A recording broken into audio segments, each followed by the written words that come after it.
Sarah and I have this awesome tradition. We get shushed everywhere we go. Oh, really? Well, because I guess Americans are known to be like loud, and I guess we're just always loud. Like we don't mean to be. Cut! Quiet on set! Like, they go home like, yeah, just you.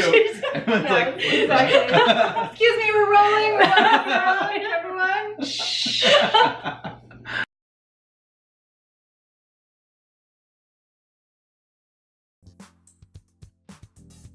So during your travels, have you picked up any languages?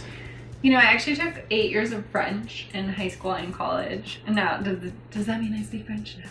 But if I'm in a place, you know, kind of like immersed, I will definitely like pick up, you know, my schooling of French for sure. I know like enough Spanish to like order a taco, and you know, I know like shishi in China, and so I know like, you know, like basic things, but I'm definitely not fluent in anything anymore. Okay. I don't know, what about you guys?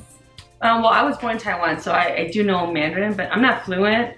But once I'm like surrounded by people who don't speak English and I have to make myself speak Mandarin, then, you know, I can, you know, get back into it basically, and everything just comes right back to me. But we're trying to learn Spanish, I guess, because we go to Mexico a lot. Yeah. He's actually half Cuban, and he knows some Spanish. Here and there.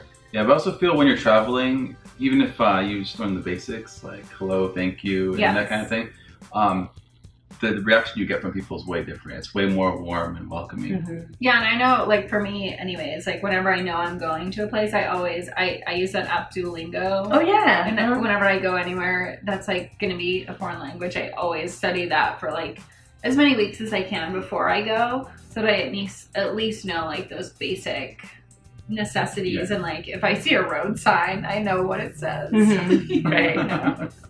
So have you ever been to Paris or I've been to Paris a few times. Oh, okay. Okay, did you use like what you learned? Yes, I definitely like order completely in French when I go to restaurants, nice. Which is cool. Yeah.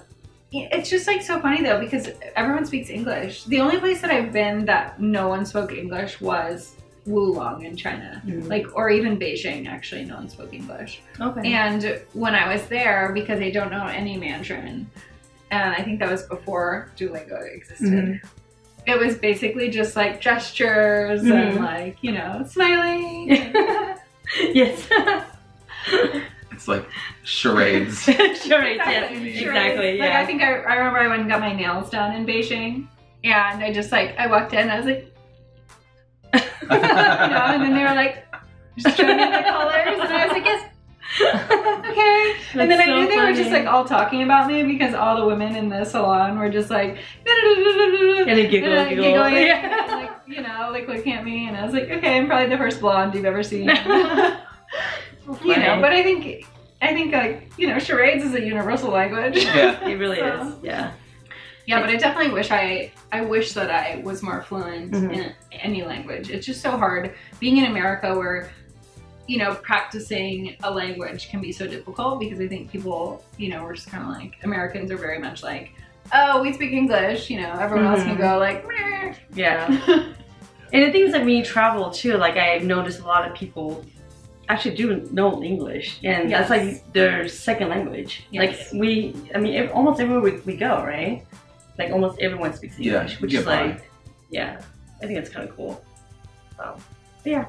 It's traveling a lot easier if you can speak English. Yeah, yes, definitely. Yeah, because you see, like, especially like we see in hostels, so you meet people like traveling from like Korea or other languages. So we, especially in hostels, we meet people that have traveled from other countries, and that English is not their first language. I think like the difficulty of them just getting around must be a lot more, just because English is such a universal language. Yeah.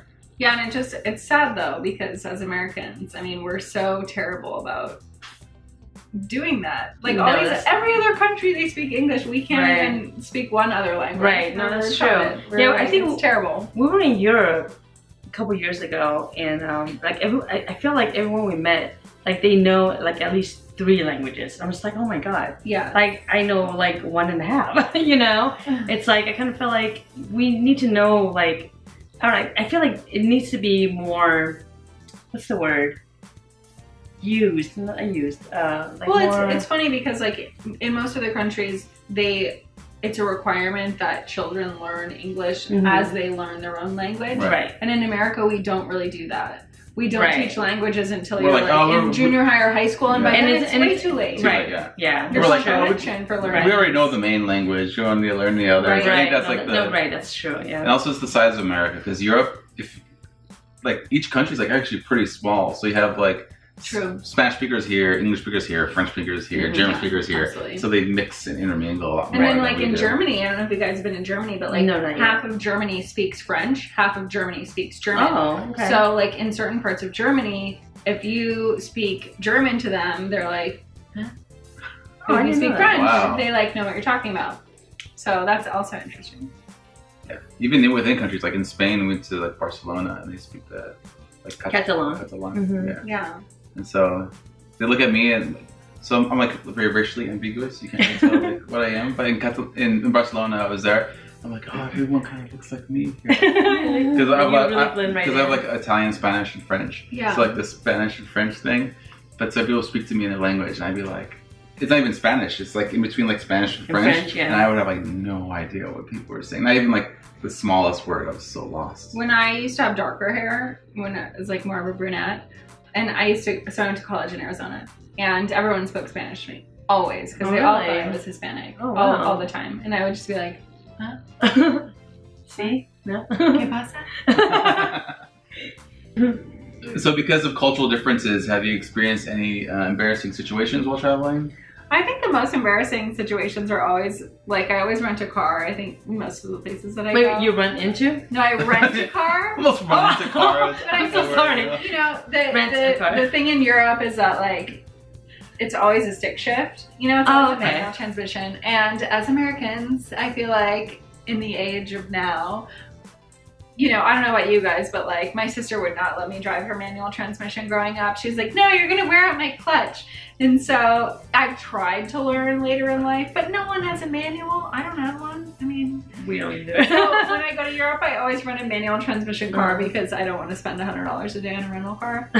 And so I always find myself in those situations where I'm like, you know, you stop on a hill, like in Portugal, I stopped on a hill in traffic and then I was like, stall, and then I was like, oh my God, like motioning out the window, like, please back up, like, I'm gonna run into you, like, because I can't start on a hill. Oh no. You know, so there's definitely been a lot of embarrassing moments, I guess, with driving. Okay. And I think my first day I went to the Canary Islands a few months ago in June, and rented a car, and it was a manual. And last year I spent like a whole week driving manual, so I was like, okay, I got this.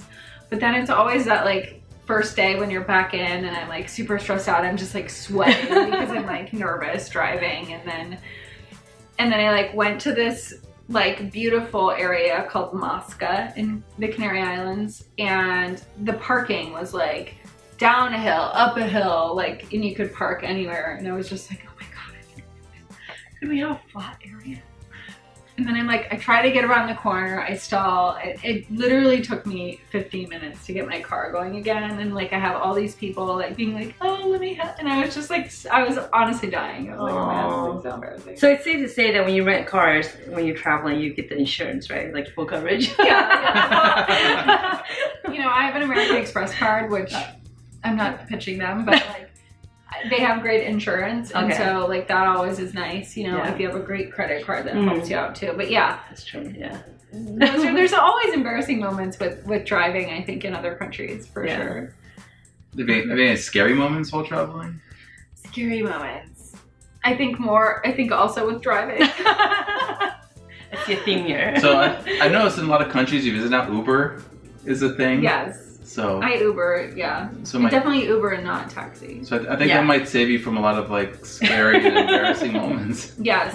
But I think like also in the Canary Islands, the roads there, like when you go out of the main cities, it's like for any of you guys that are like live in the LA area, if you drive like up in the canyons, it's these like crazy roads. Well, there it was like crazy roads on steroids, like literally teeny tiny, like no guardrail, and then like just cliff. And then like you're going up a mountain and it's like 90 to 180 degree turns the whole way. Oh wow. And it was terrifying, but also like, all right, if I can do this, I can do anything with the car.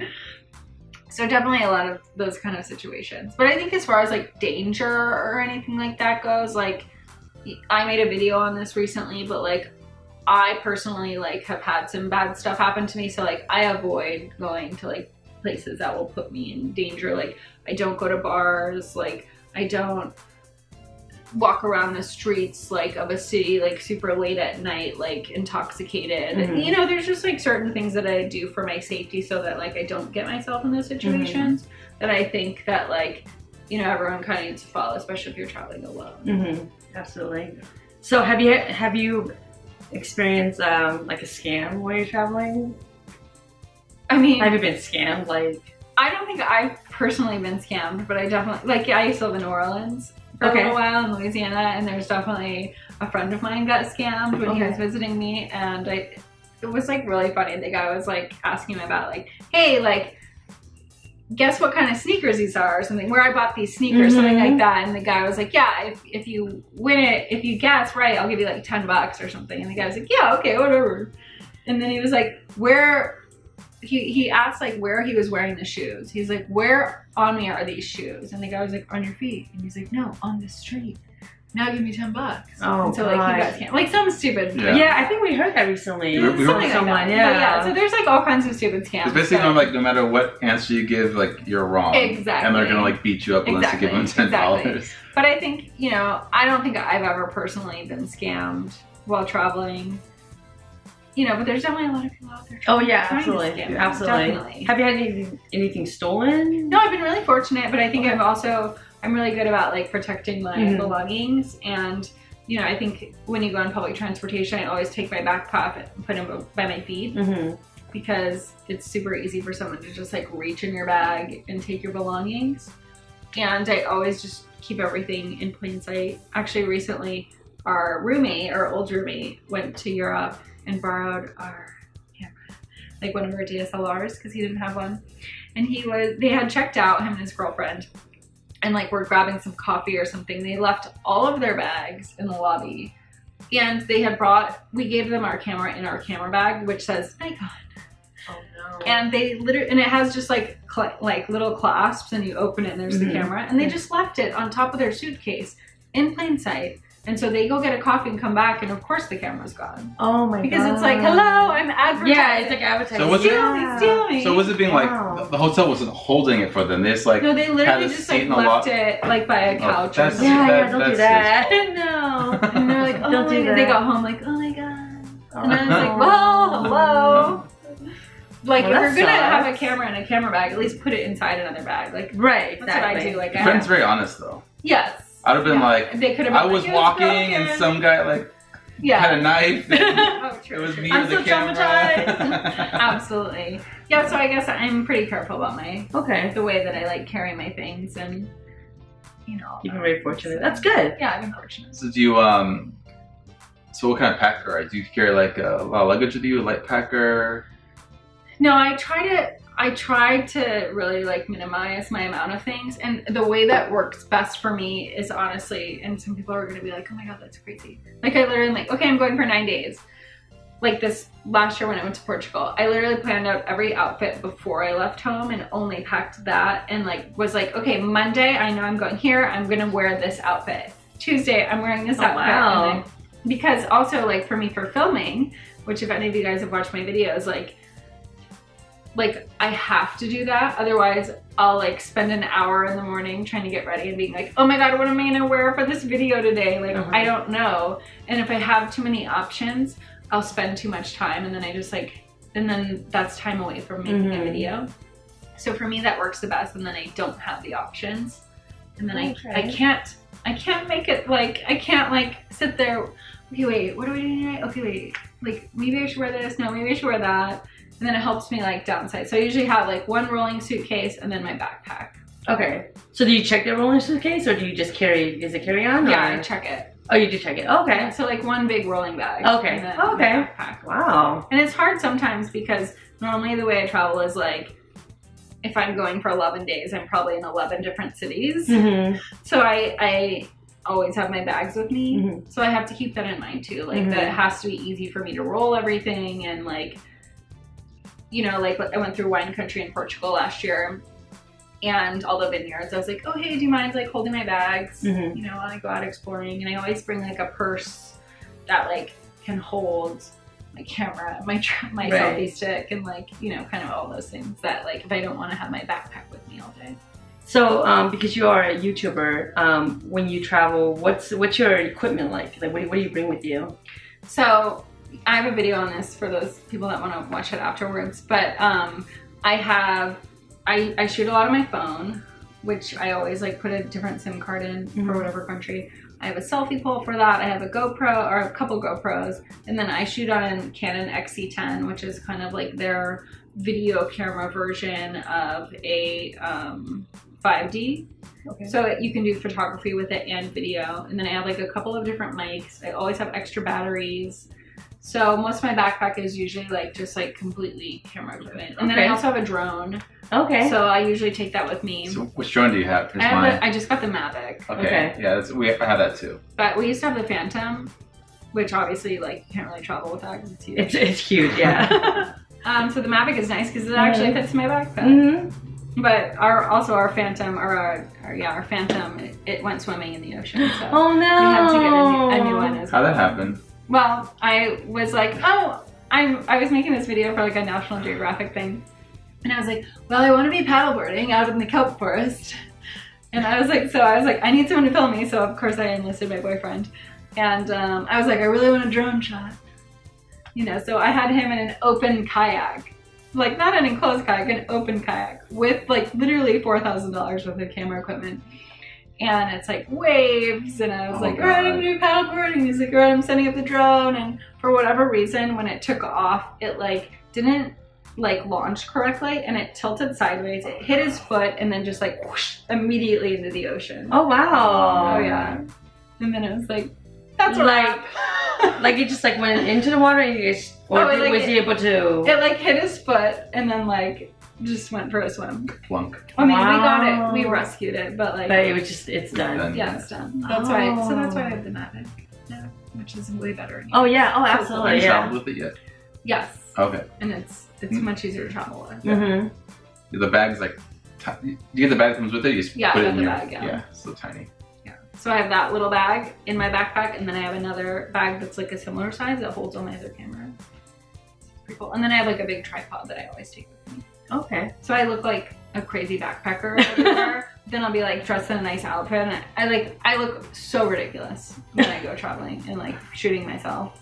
Did people ever ask you like, oh, like, are you doing a TV show? Or yes. like, yeah, all the time. Yeah. Like, oh, what are you filming? Yeah, like, oh, what do you got all that equipment for? Right. You know, like, yeah, I think we've gotten that a couple times too. Like, oh, what are you guys doing? Like, oh, we're YouTubers. Like, oh, what's your channel? And then they're like, and we give it to them. They're like, okay, cool. Yeah, I'll be like in the middle of somewhere setting up like a huge tripod with a camera. Yeah. And like being like, please clear the frame. Clear the frame. Clear the frame. I love it. Did you tell people clear the frame? Yeah.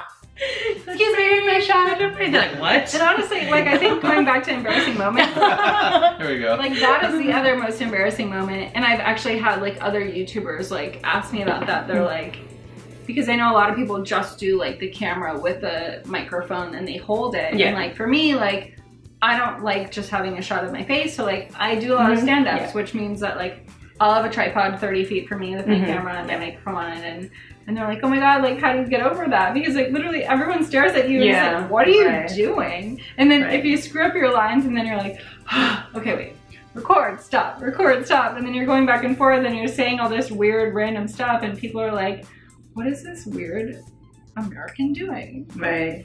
And so those are definitely embarrassing moments. You should embrace it. You should mess up. You should be like, cut, quiet on set. Like, they go home like, just you. Everyone's like, exactly. Excuse me, we're rolling, everyone. Shh. That would be so funny. I'll have to try that on my next video. You need someone else to film you while you like behind the scenes, see what happens. Next time I'm gonna set up like 3 cameras. I have like 9 tripods. That's so funny. So when you're traveling, do you actually write the script when you're doing your videos? Yeah, I do. Okay. So for most of my videos, I do have a script that I write out beforehand. Okay. Or like I will write as I am traveling, like if I'm taking a train or like whatever. I try to have like an actual itinerary with copy already written of like things that I want to say with like facts and things like that. Because I know with most of my videos, if anyone has watched them, like I do a lot on like actual like historical facts and like scientific data and like actually try to educate people on what they're seeing and not just only my experience. So I definitely always have a script before. That's awesome. Do you find that easier to record, like, you know, as you're, instead of just like, oh, well, we're here, I'm doing this, you know, you actually have something planned out? You feel like that's easier to record and edit? Yeah, oh, absolutely. Okay. Yeah. I think, you know, even like 2 years ago, we did like a national park adventure and we went to Zion, Death Valley and Bryce Canyon. And for that kind of stuff, like some of that was off the cuff, but like most of that was like pre-planned of like, okay, I know these facts. I know I want to talk about the geologic like history of like what created this valley or what, you know, what created this stream or, you know, these fish that live here.